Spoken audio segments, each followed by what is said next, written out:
Welcome dear rockers, कैसे हैं आप सभी। आज हम और आप देखने जा रहे हैं मास्टर सीरीज का पार्ट 6। अगर आपने पिछले 5 पार्ट को अभी तक नहीं देखा है तो डिस्क्रिप्शन में लिंक्स हैं, उन्हें जाकर देख लीजिए, तभी आपको स्टोरी अच्छे से समझ में आएगी। तो चलिए, पिछले पार्ट के एंड में हमने देखा कि जिना माइकल के कमरे में गई और माइकल उसके करीब आने की कोशिश कर रहा था। तब जिना ने उस पर ड्रिंक गिरा दिया और जब माइकल टाई का पिन उतार कर नीचे जा रहा था तब ली और एंड्रयू वेटर के ड्रेस में वहां जिना को बचाने आ गए। माइकल दरवाजे के पास आने लग जाता है तो पार्ट 6 की शुरुआत में जिना दोनों को डांटती है कि तुम यहाँ पर क्यों आ गए। वो भी कह देते हैं कि तुम ना एकदम पागल हो चुकी हो, हम तुम्हारे लिए परेशान होकर तुम्हें बचाने आए हैं और तुम कह रही हो कि यहाँ पर क्यों आए। इतने में दोस्तों माइकल पास आ जाता है तो जिना कहती है पता नहीं कौन है ये, लगता है गलत कमरे में आ गए। कहकर वो जल्दी से दरवाजा बंद कर देती है। माइकल भी उस पर विश्वास करके नहाने चला जाता है। इसी बीच दोस्तों जिना उसके टाई पर ना अपना कैमरा वाला पिन फिक्स कर देती है एंड यहाँ मोजो ये सब कुछ देखकर बड़ा खुश होता है कि आखिर जिना अपना काम करने में सफल रही। जब माइकल नहाकर बाहर निकलता है तो जिना वहाँ पर नहीं होती।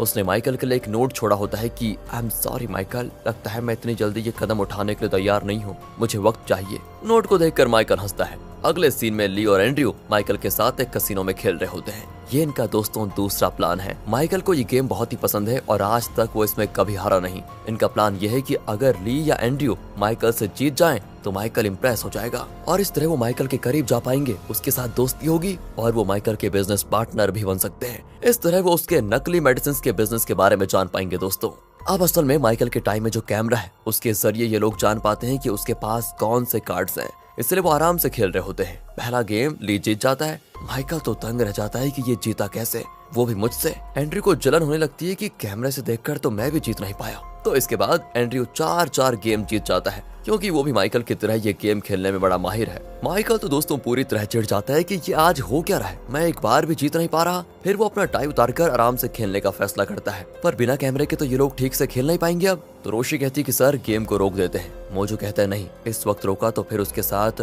मेल जोल बढ़ाने का दूसरा मौका कभी नहीं मिलेगा। मतलब दोस्तों अब ली और एंड्रयू को अपनी काबिलियत के बल पर खेलना होगा। यहाँ गेम आखिरी सिरे पे होता है और ली डर डर कर अपने कार्ड फेंकता है और उसकी किस्मत बड़ी अच्छी होती है, इस बार भी वो जीत जाता है। ली बड़ा खुश होता है, साथ ही मोजो भी बड़ा खुश होता है और माइकल वो तो एक्सेप्ट ही नहीं कर पाता कि वो हार गया। वो कहता है मुझे लगता है ये जगह ठीक नहीं है, चलो किसी और क्लब में जाकर खेलते हैं। लेकिन ली कहता है कि सॉरी मेरी एक इम्पोर्टेंट मीटिंग है, मुझे अभी जाना होगा। एंड्रयू भी मीटिंग का बहाना करता है। माइकल अपने असिस्टेंट से कहता है कि इन दोनों का कार्ड ले लो, मैं दोबारा इनसे मिलना चाहूंगा। इस तरह दोस्तों इनका सेकंड प्लान भी सफल रहा। अब अगले सीन में दिखाते हैं कि जे चाइना गया हुआ है क्योंकि उसे पता चल जाता है कि ली गेम जीत गया और शायद माइकल उसे अपना बिजनेस पार्टनर बनाएगा।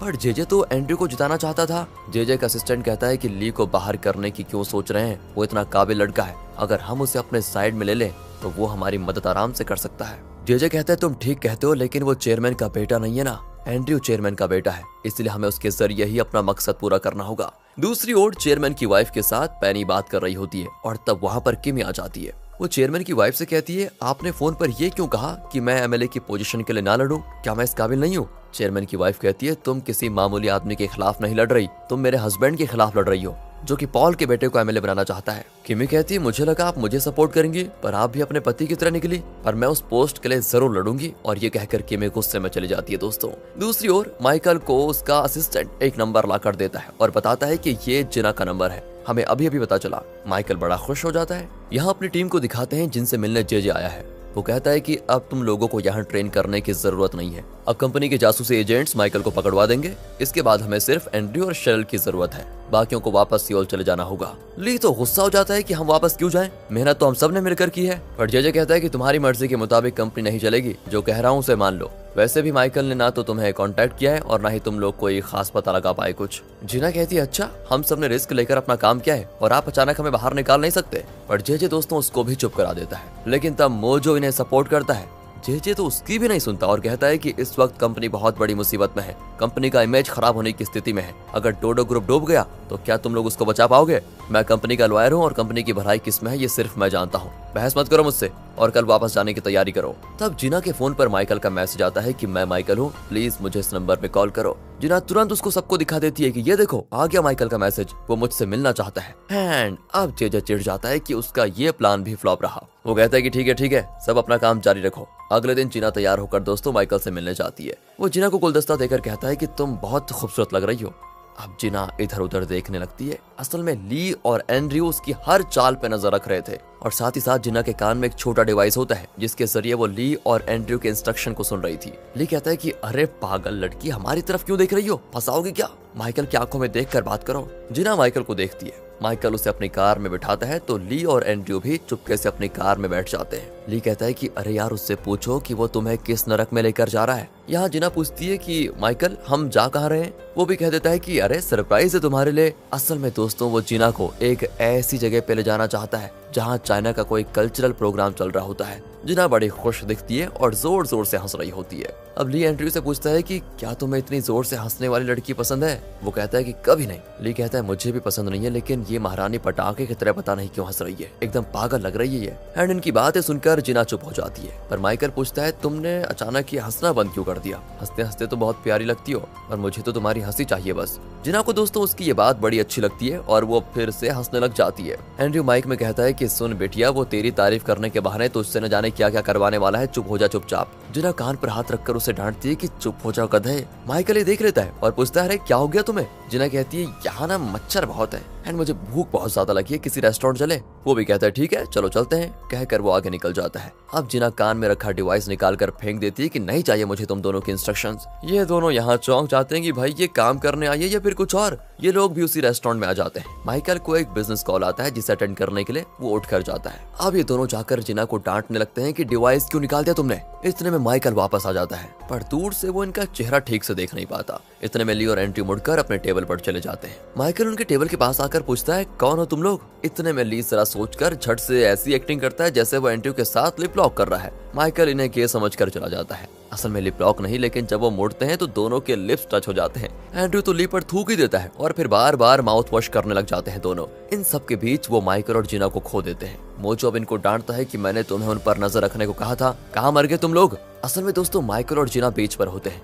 तब माइकल को एक कॉल आता है। असल में एंड्रयू कॉल करता है और उसे बता देता है कि ली और जिना दोनों डोडो ग्रुप के स्पाइस हैं और वो तुम्हें पकड़वाने के लिए चाल चल रहे हैं। मैं एक लॉयर हूँ, इसलिए तुम्हें वार्न कर रहा हूँ। माइकल कहता है अच्छा, तो तुम मेरे साथ गेम खेलने आए थे ना, मैं तुम्हारी बात पर विश्वास क्यों करूँ। एंड्रयू बताता है कि तुम्हारे टाइम में जो पिन है उसे जिना ने चेंज कर दिया और उसमें कैमरा लगा हुआ है, चाहो तो जाकर देख लो। बस दोस्तों माइकल को जिना पर यहाँ से शक हो जाता है। दूसरी ओर दिखाते हैं कि जेजे ने ही एंड्रयू से कहा था कि माइकल को फोन करके सारी चीजें बता दो। जेजे दोस्तों ली और जिना को फंसाना चाहता था ताकि माइकल ली और जिना को खत्म कर दे और डोडो ग्रुप की ट्रेनिंग में एंड्रयू फर्स्ट आ जाए। बस उसका एक ही मकसद है कि एंड्रयू को फर्स्ट लेकर आना। दूसरी ओर माइकल गेम खेलने के लिए ली को अपने घर पर इनवाइट करता है। ली नहीं जानता कि माइकल को सच पता चल चुका है। वो माइकल के घर चला जाता है। वहाँ एक बुजुर्ग उसे ड्रिंक देता है और ली पी भी लेता है। कुछ देर के बाद वो हो जाता है बेहोश। उसे कमरे में लेकर जाकर एक डिवाइस के साथ कनेक्ट करते हैं। माइकल जिना को भी अपने घर लेकर आता है। ली को इस हाल में देखकर वो माइकल से पूछती है ये सब चल क्या रहा है। वो भी थोड़ा कड़कर कहता है कि देखती जाओ यहाँ क्या होता है अब। फिर दोस्तों वो बुजुर्ग ली को एक सिरम इंजेक्ट करता है। लगता है ये ली से सच उगलवाने जा रहा है। यहाँ दिखाते हैं कि डोडो ग्रुप में आने से पहले पैनी ने ली को बहुत ट्रेन किया था कि किस तरह तुम अपने सबकॉन्शियस मेमोरी को कंट्रोल कर सकते हो। अगर कोई तुम पर लाई डिटेक्टर यूज करे तो उनसे सच बताए बगैर तुम कैसे बच सकते हो, ये सारी चीजें उसको सिखाई गई थी। एंड दोस्तों ली यहाँ पर उसी मेथड को फॉलो करता है। जब ली से उसका नाम पूछा जाता है तो वो बताता है चैंग, क्योंकि यही नाम उसने डोडो ग्रुप को बताया होता है। फिर वो पूछता है कि क्या तुम मुझ पर जासूसी करने आए हो। वो कहता है कि हाँ। किसके लिए काम करते हो तुम। डोडो ग्रुप के लिए। और क्या ये लड़की तुम्हारी टीम की है। वो कहता है हाँ। इस तरह वो सब कुछ बता देता है। जिना कहती है पर तुम हमें कुछ नहीं कर सकते, डोडो ग्रुप के लोग हम पर नजर रखे हुए हैं। वो कहता है कि पर क्या फायदा, तुम दोनों तो यहीं पर मरने वाले हो। कहकर वो उस बुजुर्ग से कहता है कि इन दोनों को खत्म कर दो। लेकिन अचानक ली चाइनीज में कुछ कहने लगता है, पर जिना को कुछ समझ नहीं आता क्योंकि उसको चाइनीज आती नहीं। यहाँ सीन सीधे दूसरी ओर शिफ्ट होता है। अगले सीन में माइकल बाहर आता है और वहाँ खड़े एंड्रयू से कहता है तुम ठीक कह रहे थे, वो दोनों डोडो ग्रुप के स्पाइस है, पर तुम मेरी मदद क्यों करना चाहते हो। क्या तुम्हें मेरे बिजनेस में पार्टनर बनना है। एंड्रयू कहता है हाँ, वैसे मैं एक लॉयर हूँ, अगर तुम्हें कोई लीगल प्रॉब्लम होगी तो मैं तुम्हारे बहुत काम आऊंगा। माइकल कहता है तुमने मुझे बचाया है, मैं तुम्हें अपना पार्टनर जरूर बनाऊंगा। एंड्रयू पूछता है कि तुमने उन दोनों के साथ किया क्या वैसे। माइकल कहता है वही जो गद्दारों के साथ करना चाहिए वही क्या है। यहाँ से दिखाते हैं कि ली और जिना वहाँ से जिंदा बाहर निकलते हैं। लगता है माइकल ने उन्हें मारा नहीं। ली कहता है कि हमारी टीम में एक भेड़िया है जो हमारे खिलाफ काम कर रहा है, वरना तो चाइना में अपनी अर्थी उठती। यहाँ जेजे बाकी कैंडिडेट्स के साथ मीटिंग कर रहा होता है। सभी एंड्रयू की बढ़ा चढ़ाकर तारीफ कर रहे होते हैं। जेजे कहता है कि एंड्रयू माइकल का पार्टनर बनने जा रहा है और अब हम उसके नकली मेडिसिन के बिजनेस को